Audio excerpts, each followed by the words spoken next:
नमस्कार, स्वागत है आपके इस चैनल में। आज की इस वीडियो में हम बात करने वाले हैं लेटर राइटिंग के लेटर टू एडिटर के बारे में, जो कि 10th क्लास के अंदर हर साल पूछा जाता है और हर साल मैक्सिमम बच्चे इसे अटेम्प्ट करते हैं और नंबर हासिल करते हैं।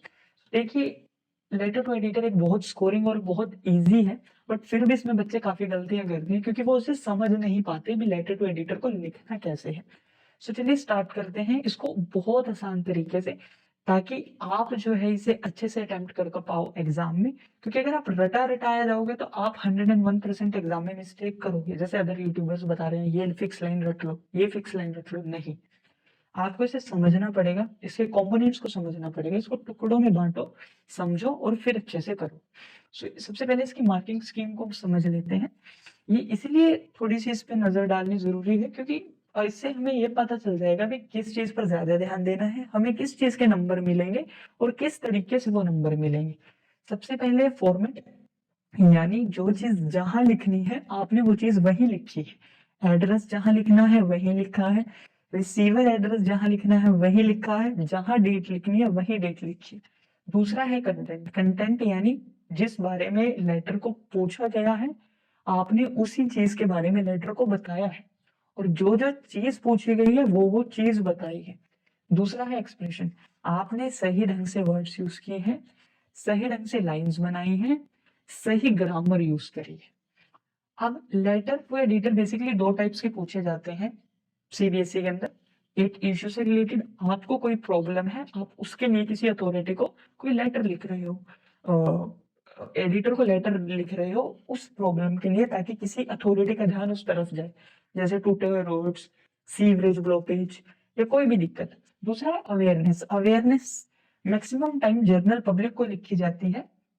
आप पब्लिक को लिख रहे हो एक जर्नल न्यूज़ देने के लिए। ठीक है, अब लेटर के पार्ट समझते हैं। हमने इसको 2 पार्ट में डिवाइड किया है, एक है कंपोनेंट, दूसरा है कंटेंट। कंपोनेंट के अंदर एड्रेस आएगा रिसीवर्स का और सेंडर्स का, डेट आती है, सैल्यूटेशन आती है। अब है कंटेंट। कंटेंट के भी बेसिकली 3 पार्ट्स हैं। एक तो होता है इंट्रोडक्शन, जिसकी फिक्स्ड लाइंस होती हैं, आपको याद करनी है, वो सेम लिखनी है। दूसरा है मेन बॉडी, ये आपको क्वेश्चन के हिसाब से लिखनी होती है और इसके पॉइंट्स बताए जाएंगे भी कैसे लिखना है। कोई फिक्स लाइन नहीं रटनी इसकी भी। कहीं कहेंगे, कई यूट्यूबर्स कहते हैं भी इसकी फिक्स लाइन्स रट लो, यही लिखाओ, इसमें थोड़े बहुत चेंज कर देना। नहीं, आपसे कुछ सारे खुद चेंज करने पड़ेंगे, पॉइंट्स बताए जाएंगे और इन पॉइंट्स का मतलब है कि क्वेश्चन के अंदर से ही कैसे लाइन्स उठानी है वो। दूसरा है कंक्लूजन, ये भी फिक्स लाइन्स है। तो आपके कम से कम 30-40 वर्ड्स इससे बन जाएंगे, 30-40 वर्ड्स इससे बन जाएंगे, 30-40 वर्ड्स आपको इससे लिखने हैं। आपका पूरा लेटर बहुत अच्छे से हो जाएगा। अब देखते हैं कंपोनेंट्स को। कंपोनेंट्स में सबसे पहले आएगा हमारे पास सेंडर्स एड्रेस। देखिए, इसके लिए एक ट्रिक है, 213। 213 का मतलब पहले 2 लाइन्स में आएगी चीज़, फिर 1 लाइन में आएगी, फिर 3 लाइनों में आएगी। अब ये याद कैसे रखना है, एड्रेस जो है वो 2 लाइन्स में आएगा आपका। ये आएगा सेंडर्स एड्रेस, यानी आपका एड्रेस, या जो भेज रहा है उसका एड्रेस। फिर आएगा 1 लाइन लीव करनी है, फिर आएगी 1 लाइन में डेट। फिर आएगा रिसीवर्स एड्रेस, ये जिसको भेज रहे हो, रिसीवर्स एड्रेस वो आएगा 3 लाइनों में। देखिए, लेटर टू एडिटर के अंदर जो रिसीवर्स का एड्रेस है वो हमेशा 3 लाइन्स में आएगा। सबसे पहले क्यों? क्योंकि एक तो जिसे भेज रहे हो वो जिस डेजिग्नेशन पर या जहाँ पर है वो, और जिस एड्रेस पर वो है। Editor Indian express, new Delhi. अब देखिए, एड्रेस यहाँ भी 2 लाइनों में है, यहाँ भी 2 लाइनों में, यहाँ सिर्फ एक ही चीज़ ऐड हो जाएगी जिससे 3 लाइनों में बन जाएगा। सो आपको याद रहेगा, क्योंकि अगर आप 1-2 बार प्रैक्टिस करोगे तो आप समझ जाओगे भी जो एडिटर का एड्रेस है वो 3 लाइनों में है। और अगर एग्जाम में आप ये चीज़ भूल भी गए भी पहले रिसीवर आएगा या सेंडर आएगा, तो आपको ये चीज़ याद आ जाएगी, 213। सो 3 वाला बाद में है, तो रिसीवर्स का एड्रेस जो आएगा वो बाद में आएगा और सेंडर का एड्रेस पहले आएगा। सो ये कंपोनेंट है और इसमें से 1 नंबर बड़ी आराम से मिल जाएगा। चलिए इंट्रोडक्शन की बात करते हैं। सो इंट्रोडक्शन में ये फिक्स लाइन है, ये स्टार्टिंग में लिखनी ही लिखनी है और बहुत इजी है। Through the column of your esteemed newspaper, मैं आपके न्यूज़पेपर के द्वारा ये चीज़ बताना चाहता हूँ that I would like to draw the attention of the concern authority. यानी आपके न्यूज़पेपर के द्वारा मैं जो भी प्रॉब्लम आपके पास है उससे जो डील करती हैं अथॉरिटीज़, उनकी नज़र इस इशू पर डालना चाहता हूँ।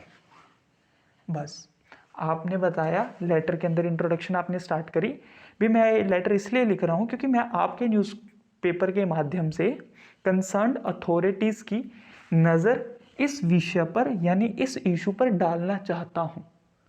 ठीक है, अब वो इशू क्या है उसके बारे में बात करेंगे मेन बॉडी के अंदर। चलिए अब देखते हैं मेन बॉडी को, जो कि हमारा सबसे इंपॉर्टेंट टॉपिक है। देखिए मेन बॉडी के लिए कोई फिक्स लाइन नहीं है, कोई फिक्स कुछ नहीं है। आपको जस्ट कुछ चीज़ों को, कुछ पॉइंट्स को ध्यान में रखना है जिनसे आप जो है अपनी मेन बॉडी को बहुत अच्छे से बना सकें। इसमें कोई फिक्स्ड लाइंस नहीं है, कुछ फिक्स नहीं है, थोड़ी थोड़ी चीज़ें हैं, कनेक्टर्स यूज़ कर रहे हैं जिससे आपका लाइंस कनेक्ट हों, जिससे आपका कंटेंट प्लस एक्सप्रेशन दोनों चीज़ें अच्छे से चल सके। देखिए इसके अंदर आपको, देखिए अगर आप कोई लेटर लिख रहे हो तो आप किसी प्रॉब्लम को रिलेटेड ही कोई लेटर लिखोगे। उसमें आपको ज़्यादा कुछ नहीं बताना, प्रॉब्लम क्या है, कब से हो रही है, कारण क्या है, उस प्रॉब्लम से आपको क्या दिक्कत आ रही है और आप चाहते क्या हो, बस। अगर कोई जर्नल अवेयरनेस है वो भी यही चीज़ है, कोई क्या इशू है, कब से वो इशू आ रहा है, क्यों आ रहा है, उससे लोगों को क्या हो रहा है और आप कैसे उन चीज़ों से टैकल कर सकते हो। अगर वही कोई चीज़ आपके लोकेलिटी के लिए है, यानी आपके एरिया में कोई दिक्कत है, इशू क्या है, कब से आ रहा है, क्यों आ रहा है, आप लोगों को क्या दिक्कत है और आप चाहते क्या हो। ठीक है, सो ये सेम रहेगा। स्टार्ट कैसे करना है, इशू, जैसे I would like to draw the attention of the concern authority to the issue of dash. अगर मैंने यहाँ पर एक सैम्पल आंसर लिया है जिसमें जो है ये आपको डिस्क्रिप्शन में मिल जाएगा, to the issue of increasing problem of cyber bullying among school childrens. School के बच्चों के अंदर साइबर बुलिंग यानी इंटरनेट पर जब वो चैट करते हैं, मैसेज करते हैं, वीडियो कॉल करते हैं, तो वहाँ पर उन्हें जो है बुली किया जा रहा है, वो इशू है। ठीक है, और फिर ड्यूरेशन लिखनी है, for the past few weeks, days, month, इन तीनों में से एक चीज़ लिखो। The problem of dash, the cyber bullying is increasing rapidly, वो चीज़ बढ़ रही है।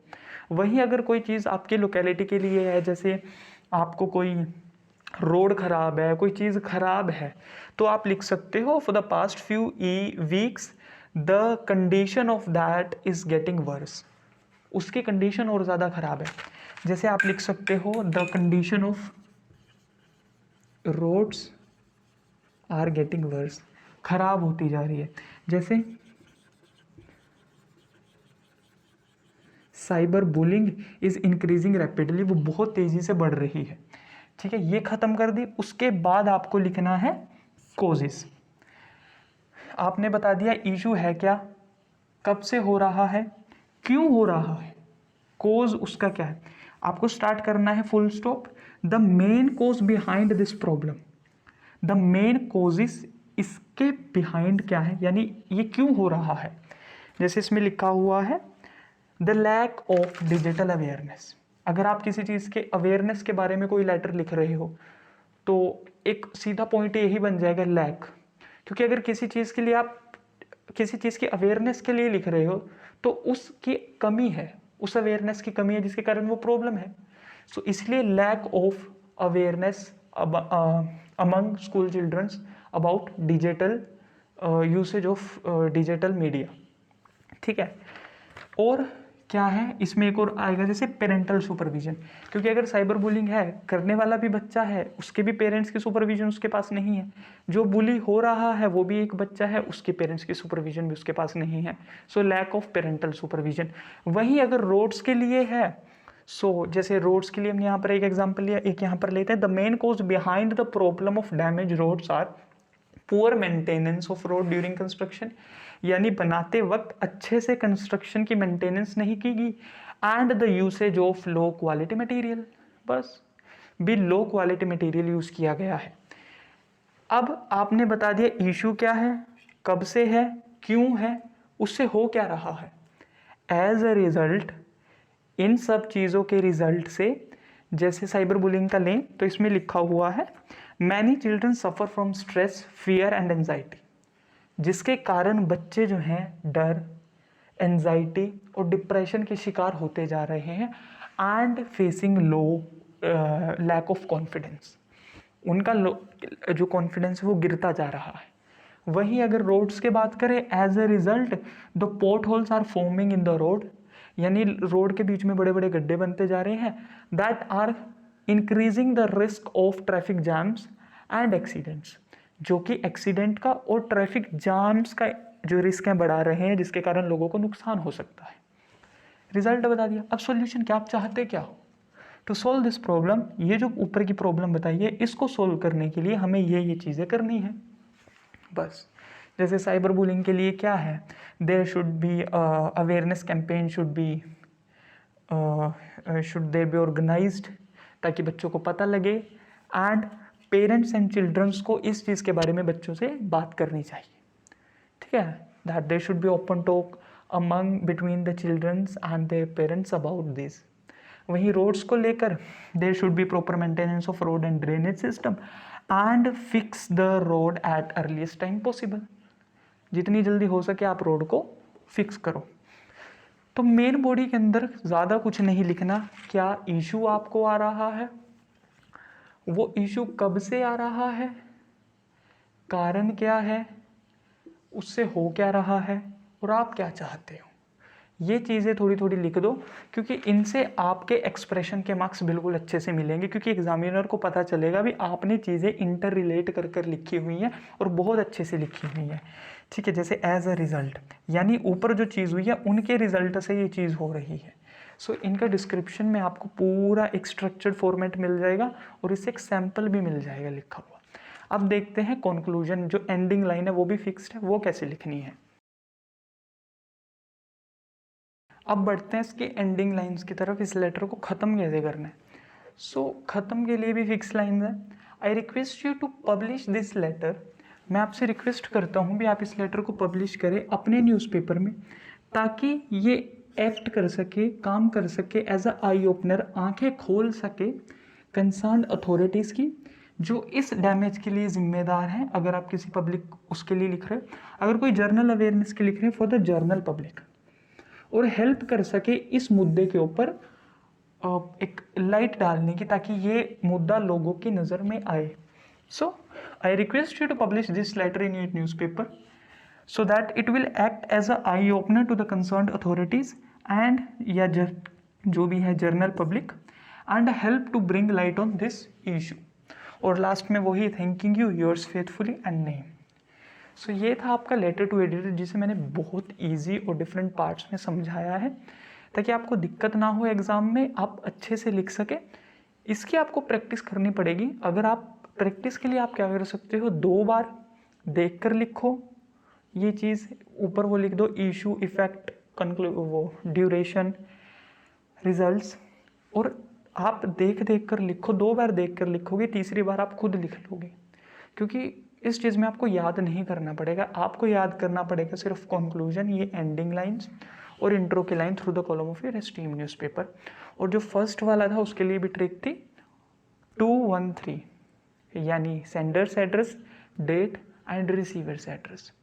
So this is all about your letter to editor. Thank you so much for watching.